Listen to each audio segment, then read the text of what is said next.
What show are you coming out to? So I'll be at Brisbane on Friday. Okay, well, yeah, I would say if you want to do another interview at Brisbane, we can try to set something up for that too.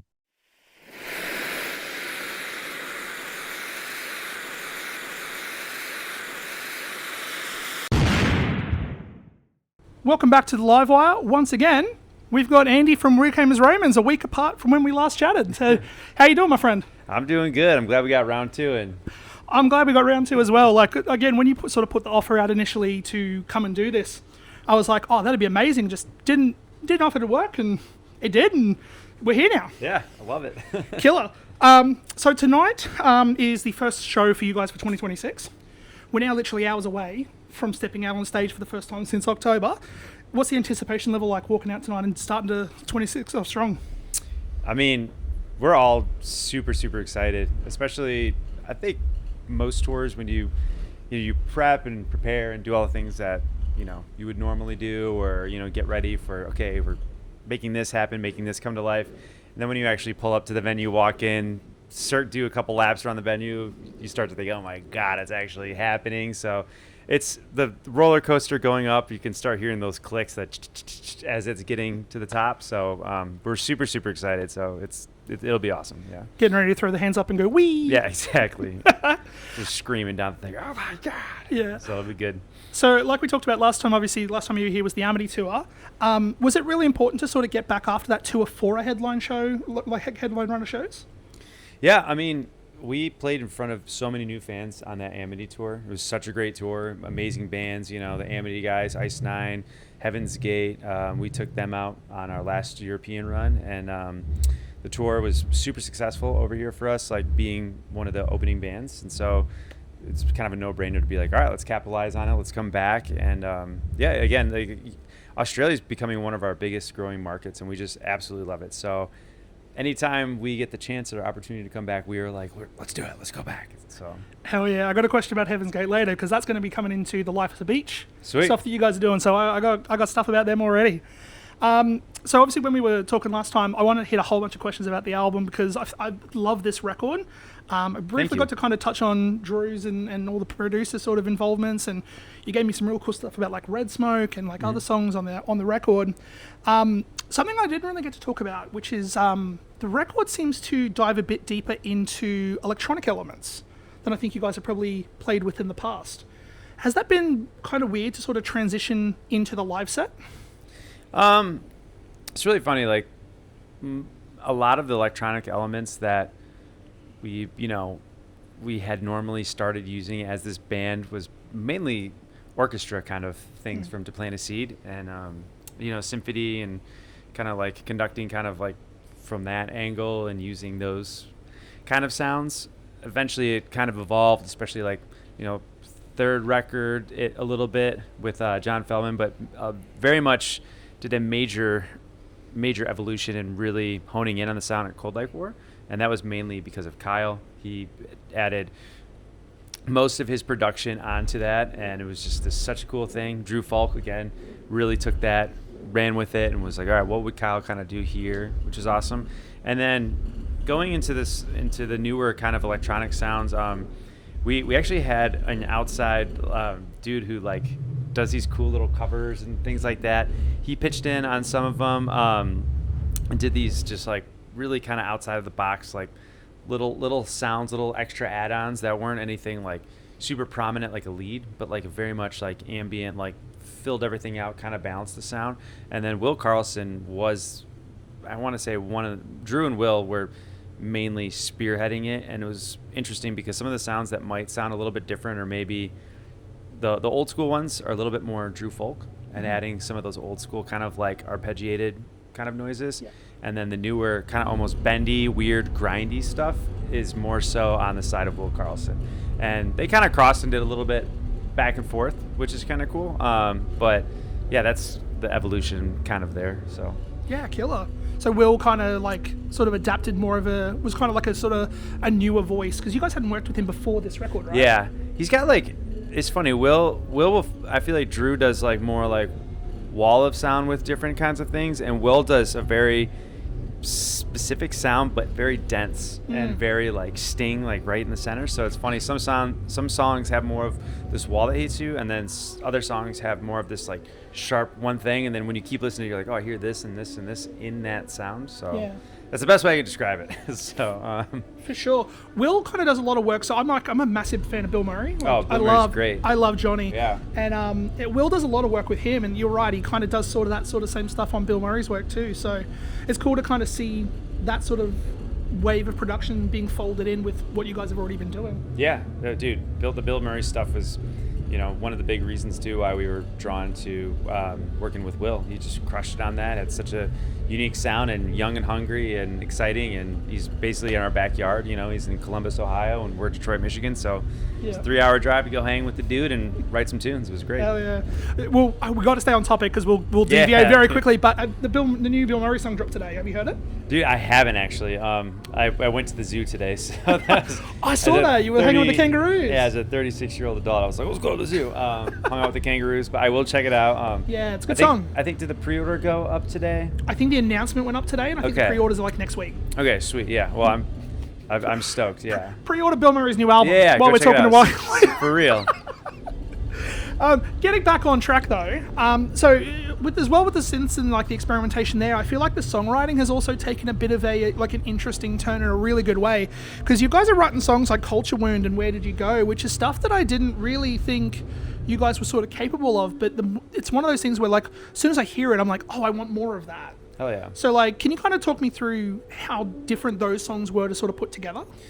So Culture Wound was actually the story behind that is kind of nuts. I'm sitting in Nashville when Josh and I went to go write down in Nashville for a couple weeks with a couple other people to just kind of see what we can cook up. And I was sitting in the lobby, and all of a sudden something just hit me, and it was just, my head was like popped up, and Culture Wound. I was like, that's so sick. I don't know what it means, but it popped in my head. And I'm a firm believer of like different ideas and different concepts and stuff. Sometimes their souls are like energy in the air, and sometimes they'll kind of make a deal with them when they cross by, or you feel something like something kind of hit you and come to you.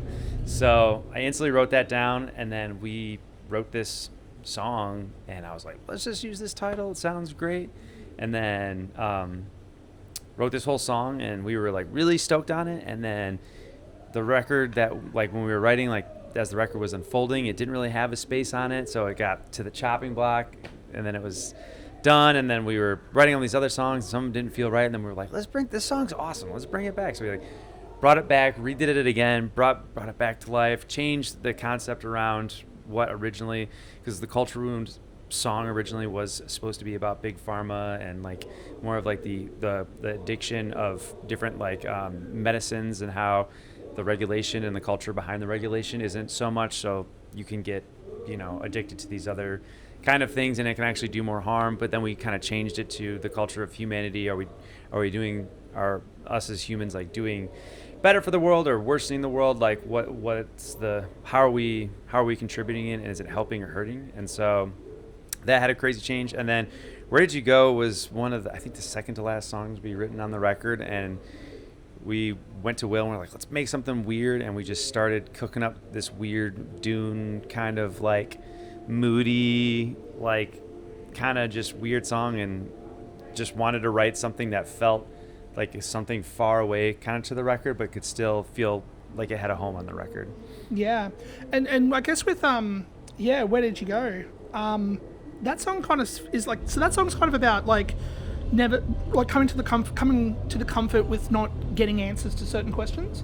Is that kind of the vibe to it? Because that's sort of what I got from it. Is like kind of, there are going to be times where you're never going to find out everything, and you have to be okay with that. So you could interpret it that way for sure. A lot of people would also like in the band. It's funny because I think Josh, when we were writing it, Josh, Will, and I kind of all had different ideas of like what it meant, and we wrote lyrics that would all kind of coincide with the same meaning. So I can't remember what it was for Will, but I knew for Josh it was like a relationship of someone like being like leaving almost like a relationship, and for me it was like a sense of like a better version of myself, like where did that person go or where did that thing go. And with Will it was like I think it was a time or a place in something. And it was really interesting because we were all kind of saying the same thing, but about something different. And then we were like, we don't need to argue about this. It can be whatever you need it to be. So it was fun. It was a very open-ended song, but a very emotionally moody song. Yeah. And you can connect it like Legos to most things and enjoy it. So yeah, no, it's one of my favorites. And Thank you. Kind of speaking of one of my other favorites as well is Bad Luck. Oh, yeah. So I feel like you guys do something really well, and that is your album openers. When I listen to the album for the first time, I can almost envision it as the song you guys will walk out and play. So, like, do you guys sort of take that philosophy when you're sort of figuring out what you want to open a record with? Are you thinking of the live aspect to it too? It's definitely a little bit of both. I think at certain times our head is in the game for pushing boundaries in music and doing certain things that are new and exciting to us. It's like a relationship, just to keep things interesting, but also to push some boundaries and to climb a little bit and to see how far you've grown as a musician, as a person, and the stories you need to tell. But then there's another side of you too that is mindful of how would you play this live? How would someone react to this? And a lot of the songs that we had put out sometimes in the past would have this crazy, huge, awesome thing, and then it would do a dead stop, and then like it would kind of make the live energy like a little weird. We were actually kind of worried about that and where did you go? But it ended up being such a moody song that it ended up being okay, like a breather kind of song. But a lot of these songs would be like heavy ass beaters and then just stop, and we're like, what does that do? It's like everyone destroy each other and then calm down, look around, see what you did, then get back at it, so the dynamic is very important. For live, we were like, all right, how do we keep energy going but keep it sustainable, keep it powerful in certain ways? And then same with opening up with Bad Luck. We opened it with it on the last couple headliners in Europe and in the US, and it's pretty nerve-wracking to open up with a record that just dropped and being like, I hope they're singing the song or they know this one. And it's been really, the reaction has been not only super loud and great, but like people are like, I'm so glad you opened with that. And so it's been really good, and that was the hope or the goal, and it worked out. And we've had records where sometimes it doesn't and it's okay. You never really know, so you just got to try it. For sure. I really hope you guys open with it tonight, because the moment I hear the opening sort of claps or whatever that noise is at the start of the song, I'm just going to go feral, because that song rules. I'm not going to ruin any surprises, so, but... Jumping back to the tour now, so obviously this tour is going to be the first headline tour since 2023. You guys are hitting all the major capital cities plus Newcastle, but you're also going to be closing things out with the Life of Beach Festival, playing alongside Polaris. The Caskets boys are all going to be part of that as well. The boys as well. Did you get initially approached for that first and then book a tour around it, or were you planning on coming around and Life's a Beach was just also kind of there? Like, how did that all happen? So it's really funny. I am not like the business dude in the band, which is, thank God. Our drummer is the business brainiac and very type A kind of dude. So he's always on the phone with management, and he's always like the main dude that's like, no, we should do this and this, and very smart with it. Obviously, we all have a say, and there's different things of like, building a package or stuff like that. But usually he's like, hey, everyone cool with this? And we're like, yes, we trust your lead. Same with when I, send over art or music or things like that, graphic design or like music video treatments. Usually the guys are pretty cool with it, but they all pop their 2 cents in. But I'm not 100% sure if it was the festival first or the tour, but I remember last time we were even here, with Amity, we were talking to the promoter, our buddy Ashton. He was like, gotta get you guys back here. Like this tour seems to be killing it, and like love having you guys. So we had already planned prior, before I think that festival was even made, planning to come back, but I wasn't sure if it was fully official. So I'm not gonna lie, I'm not sure if we had locked in. Then we're like, oh, we should build the tour around it, because we had already planned on going back, So regardless, the solid answer is we had already planned to come back, but I'm not sure if it was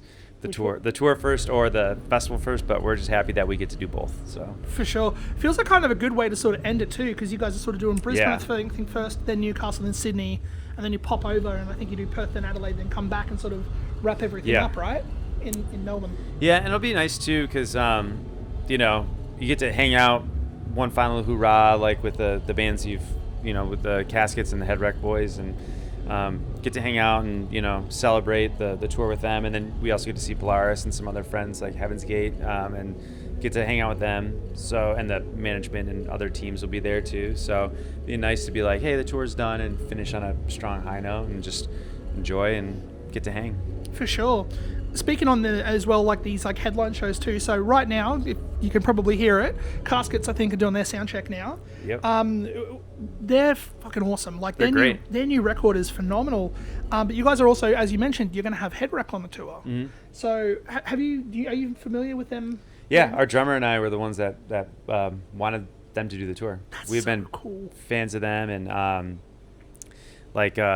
same with Heaven's Gate. Like when they opened that other tour, we were like, let's get them to open for us in Europe. So it's usually our drummer David, and then Dave, our vocalist, and I, who are always listening to heavy, new, fun, or wild music, and we're constantly sending each other different kinds of things. And it's cool too, because if you do have the option of like, bringing this band out, at a certain point, like you obviously have to bring in bands that you want and that will draw well and that are a good match. And there's some like economics and politics sometimes behind it, being like, this is a smart move, Mm-hmm. But when you can, also just be like, oh, dude, we get our homies in Caskets and this other band, Headwreck, that like, I don't really think they've done too much touring. We were like, this sounds so sick, and the tour still carries itself, is awesome. So very thankful and fortunate that we can do that and we can bring our friends out, For sure. 2025 has been a really good year for them. They toured. There's another band that I love called Inertia.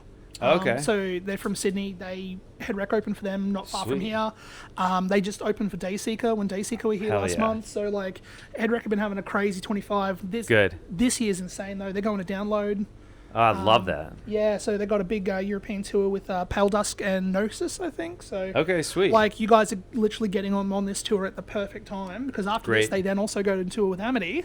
Oh, perfect. And then sweet. And then they jet off straight off to Europe to go and do that. Awesome. So yeah, like the fact you guys got them on this tour, again, when I said this to you last time, the perfect triple bill. Sweet. So hell good. Yeah, thank you. So good. Cool. Is there anyone on the Life's a Beach tour that you're excited to kind of see for the first time? Dude, I gotta relook at the lineup. So I can tell you. So Polaris are obviously the headliners. Yeah. You guys are underneath them. You got Thy Art is Murder, Ocean Sleeper, Caskets are obviously there too. Heaven's Gate, who we've talked about, Reliqua, and also Headwreck. Reliqua, they have a female? Yes. Okay. Yeah. I can't remember if it's the one that Tuck manages or if it's a different one, but they kind of almost have like a System of a Downey kind of thing, or that's a different? That's Requiem, maybe. I don't know. I don't know if I'd say they're System of a Down, but they've kind of got like this sort of proggy. Okay, like, yeah. Like they're There's one song I heard and it sounded just like like a weird system, like a da da da da da ba da da da, and I was like, whoa, that's a very Surge Tank and like kind of like vocal run there. I'm not super familiar, but I would like to check them out. And then Thy Art is Murder, I haven't seen them play in like so long, so kind of curious to see that. I know they have had some like lineup changes, but that True Face of Panic breakdown is always fucking awesome. So you get me some of that. And then I haven't seen Polaris since we've toured with them, so I'm like very excited to see them. Like I ran into Dan a couple times when we have been back and forth to Australia, but I have not seen them play in like forever. So I think since 2017 when we like split a bus with them. It was Polaris and then Plot and You and then us and this band called Alaska splitting a bus in Europe. It was amazing. Yeah. If there's one band on that lineup I could recommend out of the whole lot that is not on this tour, it's Ocean Sleeper. Oh, really? Okay. Yeah. So Ocean Sleeper, like they toured with Make Them Suffer. Oh, sweet. A couple of years ago, and I Suffer. didn't know who Ocean Sleeper were, and literally I became a fan that night. Oh, sick. And every tour they've come through, I've tried to get on it somehow to go and see them because they just crush. Yeah, definitely would recommend checking them out before I have Life's to a check Beach. that out. Okay. I thought at first glance, I thought it was Ocean Grove, which I love that new record, Oddworld. Is it Oddworld, right? Oddworld. Oddworld, yeah. Yeah. So it's like track 2, which is Cell Division is so sick 'cause it makes me. It's one of those songs that made me feel like I was like in like the early 2000s again, but also just had like, I think I was driving this, I was like, this is sick, I want to go fast, but it's 2 degrees in Detroit right now and snow everywhere. But that new record I thought was great. It's got a very cool new metal vibe to it. I feel like Ocean Grove and Headwreck are sort of leaning into the whole new metal, early 2000s like nostalgia. It's so good, and like that was the big appeal for me for Headwreck, and especially seeing Ocean Grove for the first time. There's a festival that happened years ago, well, not just out of COVID, called Monolith, and if you know Carnival, so Carnival were the headliners, and are they from Perth? Okay. Yeah. I know North Lane loves Carnival. Yeah, their new album just dropped today. It's incredible. Sick. But okay. Ocean Grove opened for like with the third band on that bill down, and everything else was just prog. And then they just come out and just rip new metal for 40 minutes, and everyone was just like, "What the fuck?" That's insane. That's awesome. It's awesome. That's great. Jumping back again to tour. So with this being the 7th tour of Australia that you guys are now doing, and with Doom being the 7th record, how has it been balancing the set list? It's definitely more of the new record for sure. It's kind of funny. We did the 10-year To Plant a Seed tour years ago, like right before, I think COVID happened like during the tour, and then we had to like move it. So but we've taken a lot of the older songs and kind of put them in the vault, and as of late we're mainly playing most of our stuff off of Cold Like War and Dark Bloom, and then because we're Doomed, and I absolutely love it because obviously it caters to what Dave is a lot more comfortable with too, and and a lot of the songs still, like, I love playing off Cold Like War, and we've figured out ways to play them. Props to Dave for just being the fucking man and being like, yeah, I'll figure out singing and do this, and us trying where we can. Like, I'm like, I try to scream playing this stupid riff, so we try to make it happen. But for the most part, it's a very much because we're Doomed set, and we love playing like the newer stuff. There always will have a spot for the old stuff that we'll throw in here and there, but a lot of it we lock it away in the vault for a bit to, for the very special occasions. So for sure, it's like a nice bourbon. You just keep it, For sure, and that's going to tie in beautifully in my last question. So something that I have loved your band for specifically has been the contributions towards Punk Goes Pop. Oh, thank you. All 3 of those songs bang. Specifically, the Taylor Swift cover. Oh, thank you. I'm a Taylor Swift fan, despite the fact same. that I also listen to a whole bunch of different shit.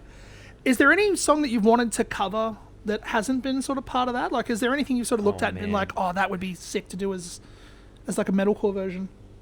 I mean, yeah. I think there's a bunch of songs where I'll listen to, and they're not even crazy songs. I just think there's songs that, to me, they'll pop on. I'm like, why the fuck is this stuck in my head?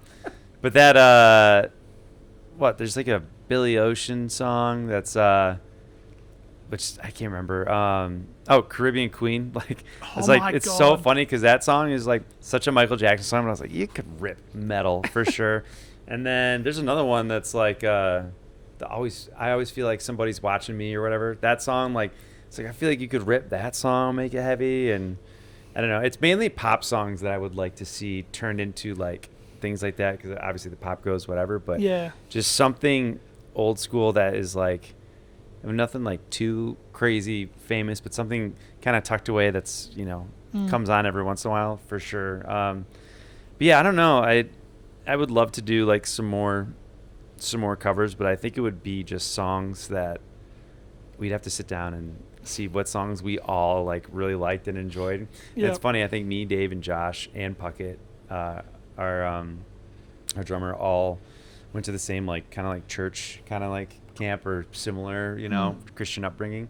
So there's a bunch of Christian rock that I feel like we'd all be like, oh, this song, dude, that one, for the holy name, that song ripped. Like, that's, like the different Christian rock bands. So I'm sure we could find something in there and turn it a little bit heavier. But yeah, I don't know. I love covering songs. I like doing cool shit to music. I would cover like Korn or something like that too, like an old school new metal song. So yeah. Hell yeah! The fact that Caribbean Queen was kind of the first point of reference, though, that's wild. I mean, dude, that song, like anytime it comes on, I don't know why, I just get so it's like puts me in a good mood. And I was like, It's like, could you imagine somebody yelling to this? So Awesome. Well, listen, thanks again for teeing all this up and that. Yeah. Like the chat I had last time, it was literally less than a week ago now, but like that was amazing. I didn't even normally I keep an eye on the time, and I just didn't because I was so enthralled with it. And again, it's sort of been the same today. So Dude, it's been thank cool to you. have you back. I can't wait to see you on stage in a few hours, and yeah, crush the tour, and can't wait for you to be back already. Thanks so much. Appreciate you having me. And dude, I feel the same way. Like last time we did this interview, I was like, you got more questions? Fuck, I want to hear them, because you do a very good job at interviewing and very good job at finding the right kind of questions, and it's awesome. So thank you again for having me. I appreciate it, and yeah, glad we could make it happen for round 2. No worries. That's going in the edit. I'm proud of that. I got one directly from the should band. be. That's insane. But anyway, we'll see you tonight. Hey, appreciate it. Cheers.